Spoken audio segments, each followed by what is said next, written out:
Welcome to episode 56 of Leading People with me, Jerry Murray.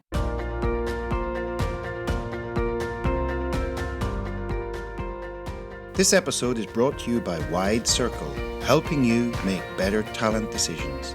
To learn more, visit widecircle.eu. That's widecircle.eu.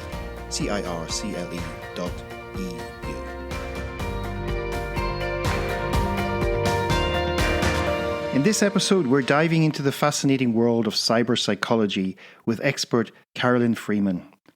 Have you ever wondered how technology shapes our behavior at work, or how we can manage digital stress to prevent burnout?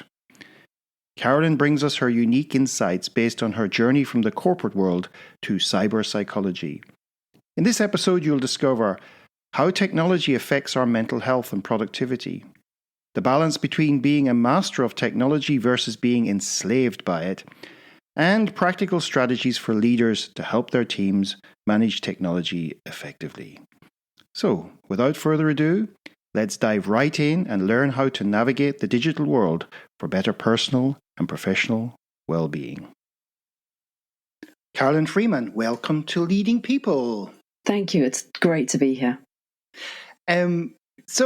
A mutual friend and a former guest on Leading People, Dee Clayton, she introduced me to your work, and I'm sure that our listeners out there are very curious to learn more about the world of cyber psychology and how it relates to the world of work and leadership. But first, how did you get here? What was there a person, place, or an event that stands out in your journey to where you are today? Or was there an epiphany moment? And why did you choose a career in cyber psychology? Well, I actually started off in corporate marketing and spent 15 years doing branding and advertising. And it's where I met Dee. We worked together on Jamie Dodgers. And I got to my late 30s and with all the technology that was introduced during the course of my career, went from a standalone desk computer through to laptops and mobiles. And I found myself constantly being available for work and working every hour of the day and night. And in my late 30s, I just burnt out. So I left corporate marketing because I just knew I couldn't go back into that constantly always on, always available lifestyle. And I decided to pursue psychology because one of my favorite things in marketing was consumer behavior. So I wanted to understand more about psychology and kind of get into that for a career. So I did an undergrad at the Open University in the UK in psychology. And then I stumbled across cyber psychology. It was someone actually in cybersecurity who mentioned that word to me. And I was immediately fascinated and went straight home and Googled cyber psychology, and then stumbled across a couple of cyber psychology books, and that was me hooked. And because I've got a great love of technology and a great love of gadgets, but so to be able to combine my love of psychology and human behavior about why we do things and technology for me was a perfect mix. So I did a research master's in cyber psychology at Buckingham University, which I finished. I actually did it during the first lockdown was when I started my research, and finished in the mid-2021. So it's 3 years ago when I finished my master's. And I specialized in adult technology use for the simple reason that no other cyber psychologist was looking at that as a speciality. Although they do look at various aspects of us using technology as adults, they don't look at it from a workplace perspective, because part of my research project and why I chose the subject I did was because I wanted to understand the role technology played in my stress and heightened anxiety and eventual burnout in the corporate environment. So that's kind of how I got to this point, and why I'm so passionate about adult technology use in the workplace and its impact on digital health. So we're going to, basically, for the listeners, we're going to start to explore this. Yeah. However, so now I'm pretty sure some of our listeners might be saying to themselves, well, we all know about how technology impacts our lives. It's what to do about it that challenges us. Yeah. However, in your forthcoming book, because there's one of the reasons you're here is because there's a book coming out later in the year, we hope, right? Yeah. You're going to argue that it's not really the technology itself, but how the human elements that are really the driver. So perhaps as a starter to kind of frame our conversation, maybe you could start to unpack that, and then we'll get a little bit into what is cyber psychology and all the factors that are coming into play here. And at the end, I believe we're going to have something special for our listeners, and we'll get there eventually. Okay, so Absolutely. Talk to us about this idea that it's not always just the technology, but it's the human elements. What do we mean by that? What do you mean by that? So there's a concept in cyber psychology which looks at whether or not technology is a master of us. So we basically are enslaved to it and we just react to every single notification and email that comes in. And the other side is that we have agency over technology. So we are the masters of it. And those two sides of the argument is a fiercely debated thing within cyber psychology. But from an adult perspective, we use our gadgets because we are driven by our underlying needs in the workplace. So if we have a need or if we have a fear of missing something important, then we're more likely to check our emails at 11 o'clock at night if we work for an international company. If we have a fear of not being seen because we work from home a lot and we don't feel like we're being seen to be productive, we will often check our emails and check our messages to make sure that we're constantly signaling our productivity.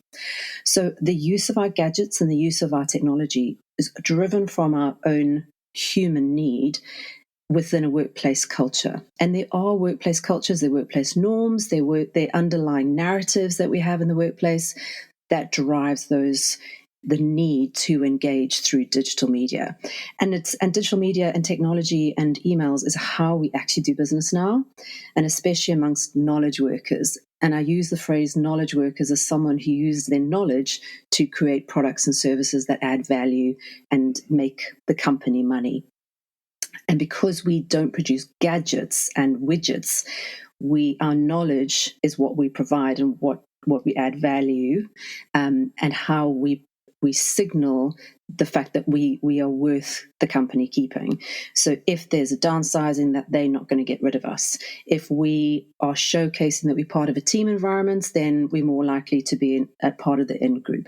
So there's psychological needs that we have as workers in a business that drive how we engage with our technology. And that's really the human element behind our technology use. It's individual, it's very needs-based, and it's proving who I am within a corporate environment and that I add value and I'm worthwhile keeping. Enjoying the insights and inspiration? Make sure to catch every episode by subscribing to Leading People on your favorite podcast platform. And please take a moment to rate us. Your feedback makes all the difference. Remember to follow us on our social media channels and join our LinkedIn group for more content and connection with like-minded professionals. Stay connected, stay informed, and let's grow together. That's a fascinating introduction, and if you can permit me, I'm going to just take your concept about the knowledge worker there. I mean, as you say, that FOMO idea, the sort of productivity signaling, natural reactions to and the technology is a way for us to do that. I listen to a lot of podcasts. I do a lot of work with HR technology and data analytics and that. Yeah. So I'm listening to a lot of people in that space.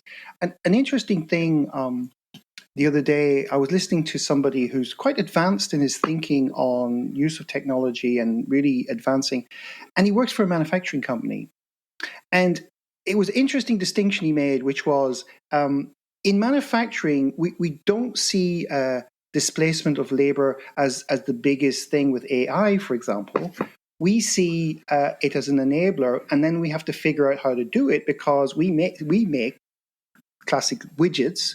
And I mean, factories are geared up with huge investment in asset and machinery and technologies and that. It's not easy for them to pivot. Whereas in the knowledge working space, where we create things with software or with some sort of experiences in that, there must be a heightened awareness of the potential threat of the AI machine or roller coaster that's going on at the moment.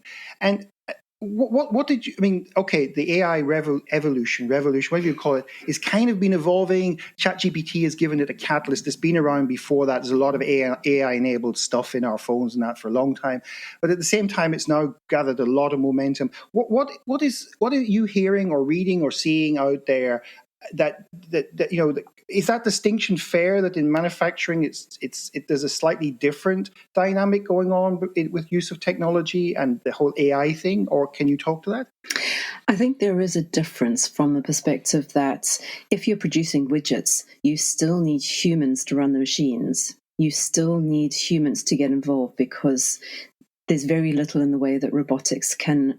And until we get cyborgs who are able to think like humans, I think we still have that as part of our basic need as human intervention in a manufacturing process. Mm-hmm. In a knowledge-based environment, yes, there is a lot of moral panic around AI stealing jobs. But I think from an AI perspective, AI is not able to understand human emotion. No. And they're not able to project into the future. So they can't make those dynamic links and creative links that we can as humans. Mm-hmm. So yes, there will be some element of job loss or part of a role that's lost to AI. As per any innovation that we've seen over the past 100 years, there's been a number of people who've lost labor jobs in farmlands because tractors came in and took out a lot of labor. And when computers came in, there was a lot of typing pools that disappeared. And so there will be an evolution in how we work and how we actually do our job. And that's a good thing, because we need to streamline how we do work. We need to move along. But I think the way that AI will evolve over time may well be different to how we currently foresee it, and how a lot of media potentially talk about AI taking jobs. And I think there's also going to be a lot of unintended consequences that we haven't projected yet. Like any new innovation, there's always unintended consequences. Like the introduction of the iPhone had specific purposes when it was introduced. Yeah. And there's things that have happened since then that we didn't see back then. Okay. So I think, yes, there's a bit of a worry, but actually there's a lot of things to embrace within the whole world of AI. And I think there is going to be a much better way of working. But it's about not letting it run away with us. It's about being mindful of how we use AI, what we use it for, how we use it, and how we adapt it into the working environment. And I think that's the thing with a lot of technology. We take it on board without thinking about how it's going to work best for us as humans. And sometimes it takes over or seems to take over what we do, and we kind of lose a bit of control. I'm reminded of some of the work that Margaret Heffernan's doing in this area, where she's talked about ensuring that technology serves humans, yes, and not the other way around. So let's take that as a segue into what is cyberpsychology and how is it relevant and important to understand how technology impacts us in the workplace. Okay, so cyberpsychology is twofold. It's one about how our human behavior affects our technology use. So during the pandemic, for example, what was going on at the time made us a lot scared. A lot of times we want to escape from the reality of the panic that we felt and the fear that we felt. So a lot of people spent time gaming or spent a lot of time on social media to A, escape from the fear that they felt, or B, to connect, to get those human connections with others that they couldn't see. So our behavior and what happened in the outside world and our psychology affected our technology use. And it also looks at how our technology use then affects our human behavior and our psychology. So if we spend a lot of time on social media, we find that if we're scrolling through other people's feed, our self-esteem goes down and we can feel depressed and we can feel inadequate. If we're scrolling through our own social media feed, we see all the wonderful things we've done and all our friends, and it reminds us of our previous history, like we do when we're looking through photos. And so that affects us positively because we realize what a great life we have. So our technology use affects our human behavior as well as our human behavior and psychology affecting our technology use. So that's really, in a nutshell, what cyber psychology is. And the reason it's so important in the workplace is across the board, there's a number of things. The one is about there's an increase in gaming amongst adults, especially males, and the impact that's having on people's ability to be productive and present, because presenteeism, as we know, is a massive issue within the working environment. And if your workers are gaming until 3, 4 o'clock in the morning, sometimes 5 in the morning, they come into work, they're not actually fully present. Productivity goes down. From a kind of productivity, from a productivity perspective in general, it's about, are they multitasking on work tasks that actually reduces their ability to focus and do deep work or be creative? If we're constantly staring at our phone and we're not engaging a creative side of our brain, then that could inhibit our ability to get our job done properly if we're in a creative environment, or even if we've got to think of creative solutions.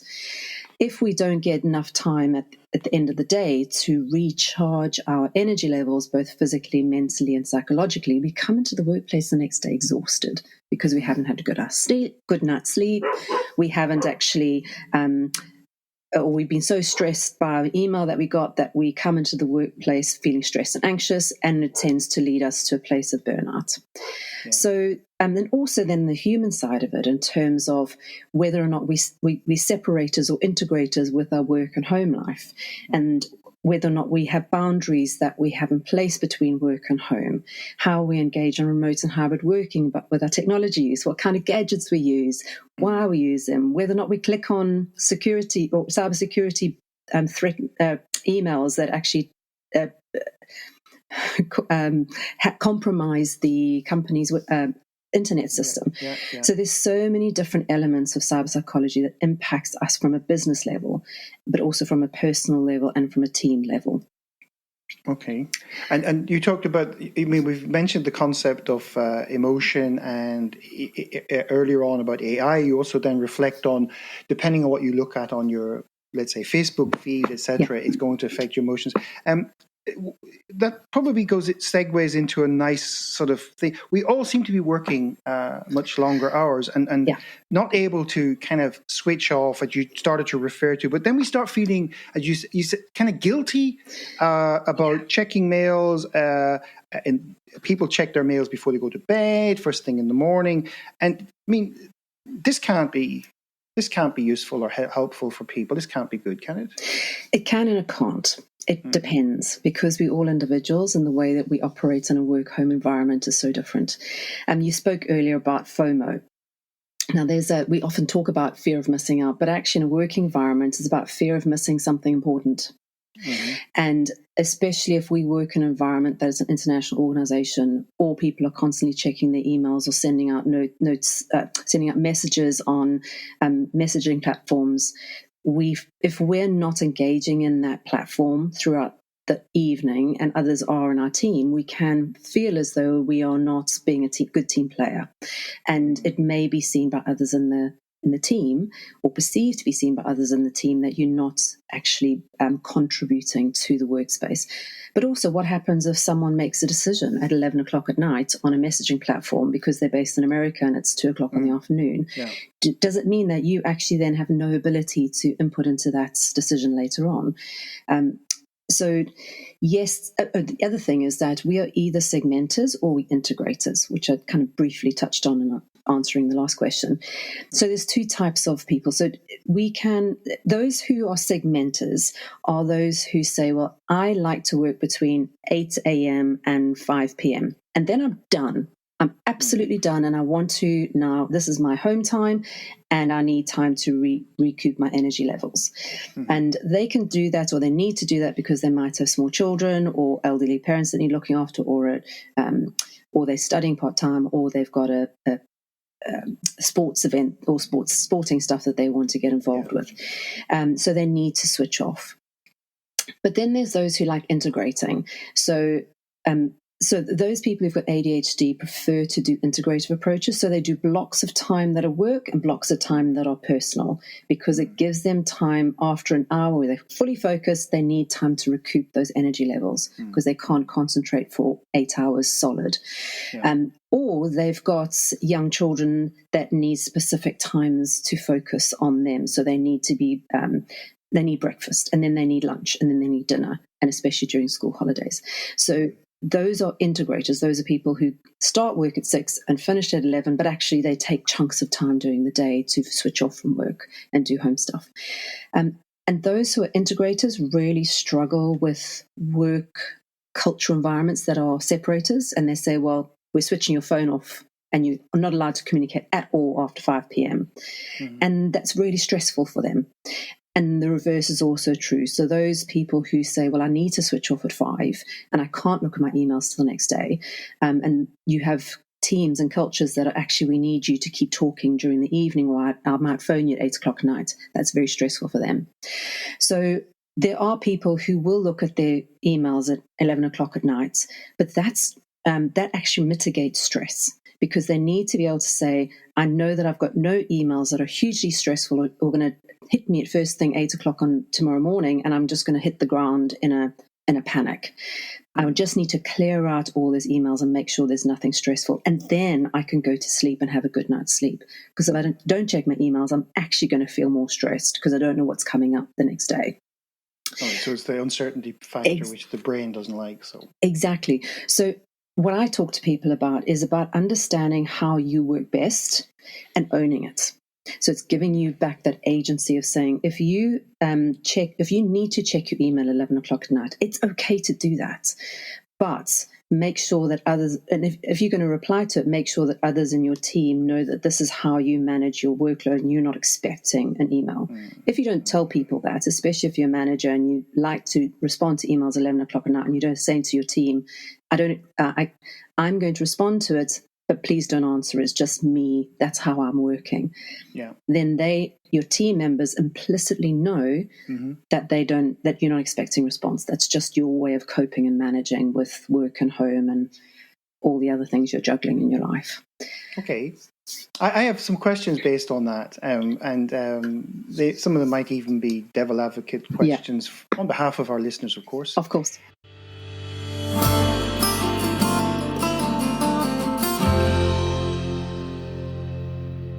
Coming up, Carolyn shares some practical advice for leaders on how to accommodate individual technology preferences within their teams.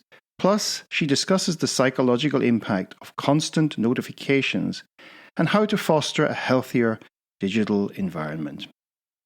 So, back to our conversation. What did integrators do before technology? I think they shoehorned themselves into going into the office and working 8 hours and then just came home exhausted.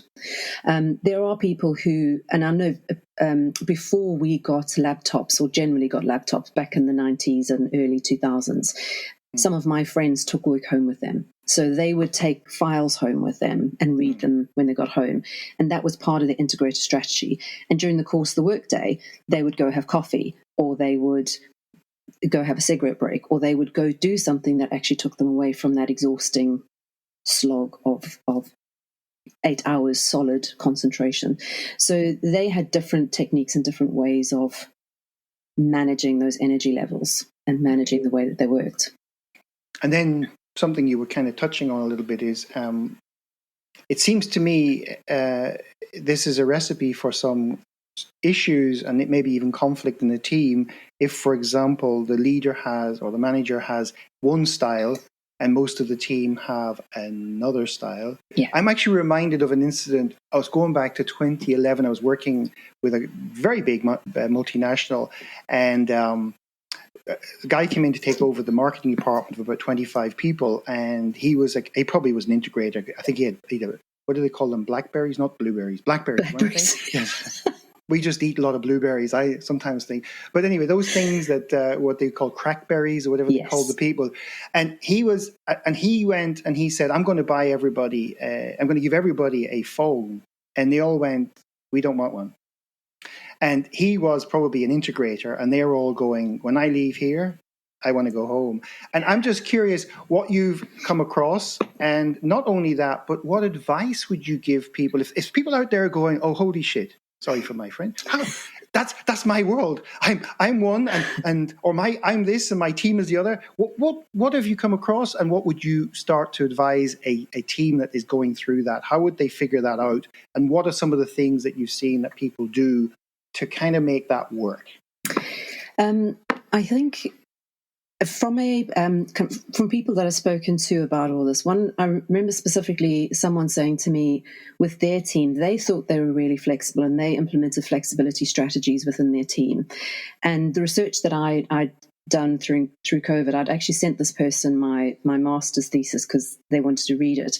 And they said the thing that really jumped out at them is they thought being flexible was their perspective of flexibility. So their flexibility working style was one way, and they thought that was the only way to do flexible working.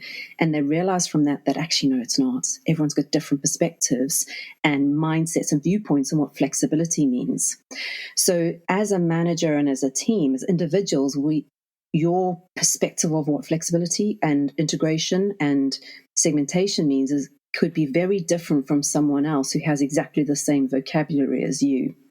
Mm-hmm. So that's one thing to think about. The other thing is a culture within an organization often has either one or the other, and it's often a top-down approach. So if you've got someone in your organization who is right at the top and they're kind of, no matter what the policies say in the organization, whether they say, well, we value work-life balance, or we value flexibility, or we value hybrid working, it's about the person at the top who has a perspective of this is how we work as an organization.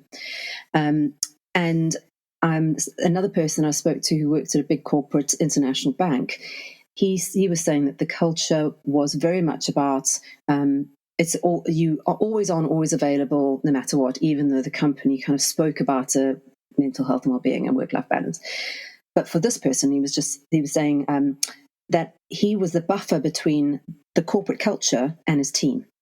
So he was saying, well, he has to manage all these constant ways or expectations, and then gave the team the ability to do either you're a segmenter or an integrator. And then having those conversations with the team helped everyone to understand how they worked. And I think that is the biggest thing, is that when we don't talk about how best it is to work for us, everyone assumes that your way is the only way that actually works well. Mm-hmm. And even when we talk about work-life balance, we think of work-life balance as a 50-50. So we get 8 hours of work and 8 hours of home. But that actually isn't how everyone or individual operates. I often only really talk about work-life play balance, because life can sometimes be as hard as work, and work can sometimes be part of your life, and you love it, and it's your life, what you do. So, but how are we playing? So that was a slight segue from all the other stuff I was going to tell you about, which is, so within an organization, I think for those who are struggling within a culture that is potentially an integrative culture, but they like to have a segmented approach, it's really about having that conversation with your team and with your manager about how you prefer to work, why you prefer to work that way, and work out a way of doing things that actually fits within your framework of your life and your home environment and all the other things that are going on, in a way that helps you to be most productive. Because at the end of the day, that's really what we want to be as an individual within our team, as well as what our company expects of us, is increased productivity. So to have those conversations, this is how I am most productive, and this is how I can focus the most within this team, within my role, and within the company expectations of my KPIs and what I need to achieve and what my clients need from me. So the biggest thing is about communication, about understanding how you work best, communicating that with the team and communicating that with your manager, and seeing that if that is compatible in a way that can work best. Sometimes about shoehorning the way that you work into how a company needs you to work, because that's the way the team operates and the service you provide. Mm-hmm. And sometimes it's about finding a job that actually fits within your working style. And the research shows that if you are a segmenter and you work within a separator company, that is the biggest stress, initiator, because the way that you fundamentally prefer to work is so significantly in contrast to the way the company expects you to work. Yeah. So I actually work. It's fact, I'm smiling because I worked with a CEO many years ago who was all about the work-life balance thing for his team. In fact, I like to use the term in those days life-work balance, as a potential contrast. And it was quite watching his behavior. He wanted them to have more of this, and watching his behavior, and that he was actually not helping it because he was basically on all the time. And then why weren't they responding?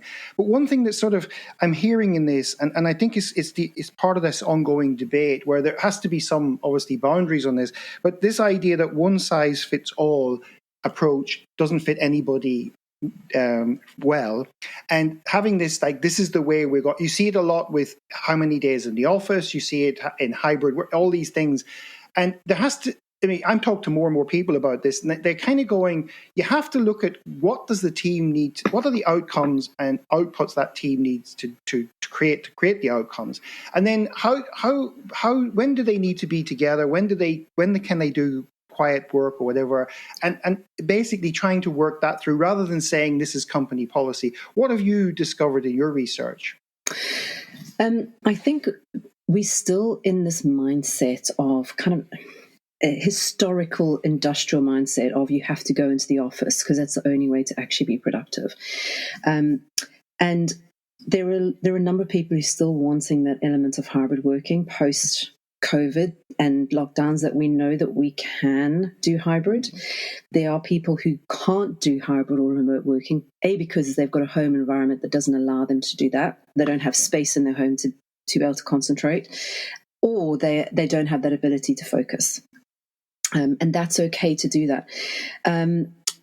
I think kind of going forward, a lot of this is about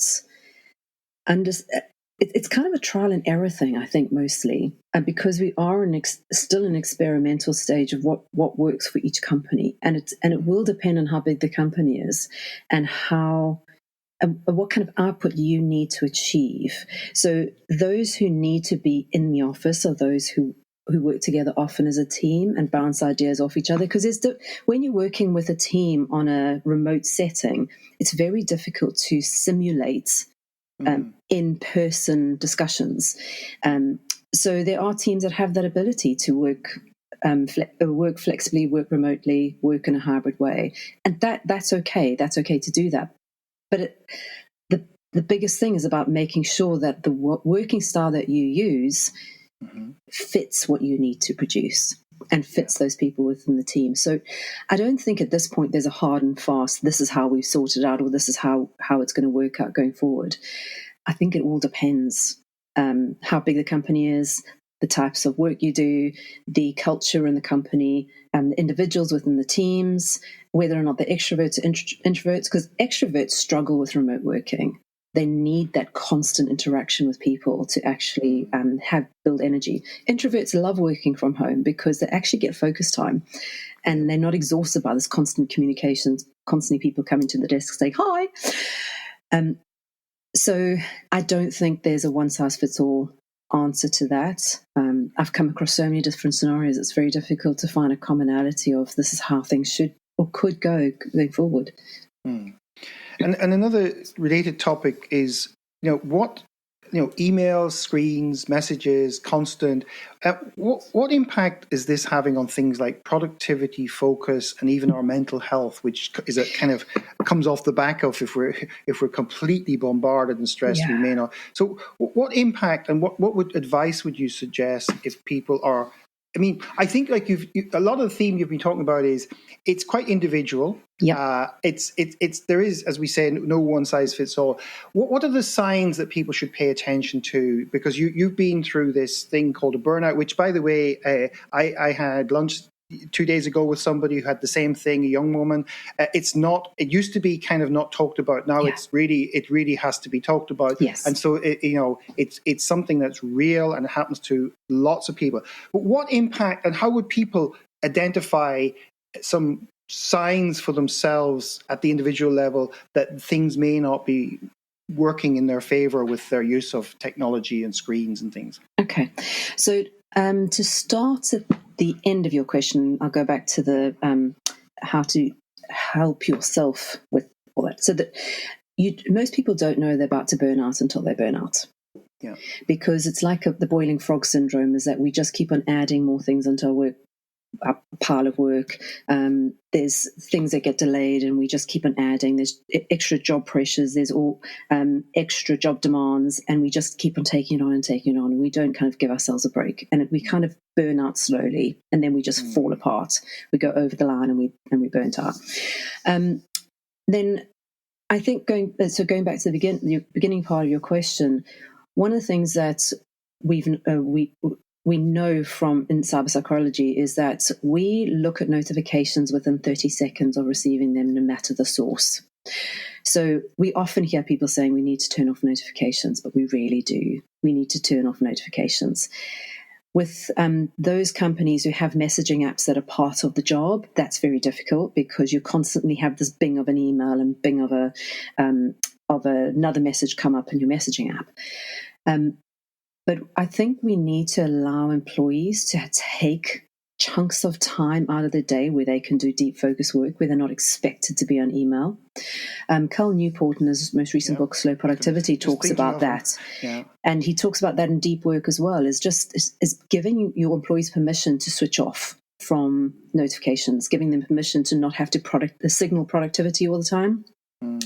And we know from like multitasking, the research shows that if you think you're really good at multitasking, you're the worst at it. And we don't have ability as humans, biologically, cognitively, in any way, shape, or form, the ability to focus on more than one thing at a time. Yeah. So multitasking is a fallacy, but it's spoken about in a job context in the knowledge worker world of, you must be a good multitasker. It's impossible to be a good multitasker. All you're doing is having divided attention. Multi-sequencing, some people call it. Exactly. Yeah. But even then, if you're working on a big project and suddenly you get an email pop up and you read the email, there's a lag in your attention and your memory fades over time. And the longer you're distracted, the more that memory trace fades. And it takes you 5 to 15 minutes to get back to the point where you were before in terms of remembering what you were doing and what you're looking at. So we do sometimes at the beginning of the day think, we've got to get this done today. And by the end of the day, we still haven't done it because we've seen an email, we've seen a notification, we got distracted by a social media post, and we went down a rabbit's hole of checking someone's feed. But that's a really important point. If you do simple maths on that and you get interrupted once an hour and you get the 10-minute reset and you multiply that by 6 hours of work, that's 1 hour of lost productivity if you're trying to get focused work done, right? Exactly.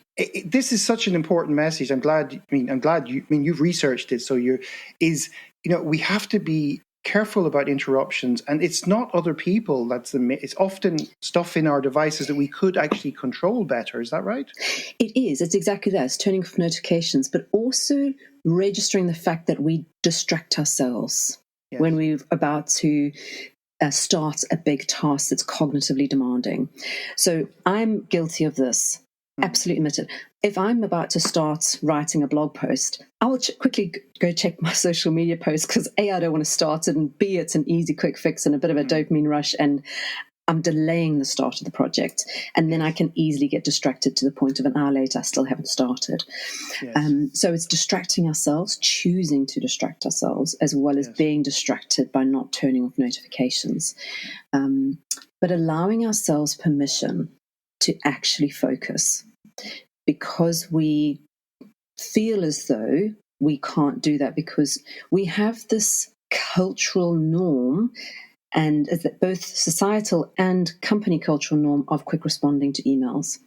And that comes, if you think about the last time you said to someone in email, I'm sorry it took me a little while to respond to this, or sorry for the late reply, go back and look at what time they sent you the email. Because often within 2 or 3 hours, you go, sorry for the delay in responding. It's like, hold on a second. It's only been 3 hours. Yes. If you haven't responded after 3 days, yes, sorry it's taken me so long to reply, but we've got into this habit of that 15, 20 years ago when email came out, yes, we'd do that. But the time between receiving and responding to an email has shortened because we keep on saying, I'm sorry, it's taking me so long to reply. And the solution to that is stop apologizing for how long it takes you to respond. Because if I had to, after 2 hours of receiving an email saying, sorry for the delay, the other person receiving subconsciously thinks, wow, I need to respond within 2 hours. Otherwise, that's seen as being an extended period of time and too long. Yeah. And if that happens in a team environment or a corporate environment, that becomes the normative expectation subconsciously within the team. So it's about changing the narrative. It's about changing how long it takes. And it's also about training people. So I generally tend not to respond to WhatsApp messages straight away. I delay it. I sometimes take 2 or 3 days to respond, but my friends and family know that I won't. So, because a lot of times if you don't respond immediately, you get this message, are you okay? What's wrong? Yes. I'm driving. I'm not responding. I'm driving. So, and I hope you're using the voice technology to respond saying I'm driving. I use Siri in the car. I go, I sometimes check and it'll read the messages. I don't know whether people know this. And then you can say, yes, I'd like to send a quick response and say, yeah, I'm driving. I'll get back to you. Yeah. And by the way, it's Siri that's talking, not me. Yeah. No, I just not ignore it, but I delay it. I just don't respond. And my friends and family are used to that now. They don't expect an immediate response. But we train people in our technology behavior response. So it's kind of untraining people or training them in a different way and training yourself and saying, actually, I'm not going to respond to this immediately. I'm going to take my time to respond to this. So in terms of hints and tips, I think it's about turn off all notifications, be conscious of your behavior and why you actually are responding to something and why you're checking your emails, what is driving that, so what emotions are driving that. Is it something you need to think about in terms of, I'm distracting myself because I don't want to actually start this task, and then questioning if that's a good thing or a bad thing, because it could be for you a good thing, but for someone else a bad thing. And then also to kind of have some communication within your team about response rates and how quickly you expect a response, what is a reasonable amount of time, and to stop apologizing for not responding immediately. Okay. So to coming to the end and to synthesize a little bit what you've talked about, but particularly in the theme of the podcast, which is leading people. So you've just given great advice to individuals, right? What would you advise leaders to do to at least accommodate the individual preferences? How can leaders create the context or environment, situations where people, for example, can feel that they can have an individual approach to technology? I think from a leader perspective, it's about understanding, it's kind of going back to understanding the psychology of why people engage in technology. Because I think we have very specific perceptions of technology use and we approach it from our own individual perspective. So I think it's about opening up discussions, about educating ourselves on why we use our technology. It's about then having open discussions with our team, because often we don't discuss our technology use. We just discuss what we've got to do and how to get it done rather than, so how is technology use impacting us? How is communication by using technology impacting us as individuals and as a team?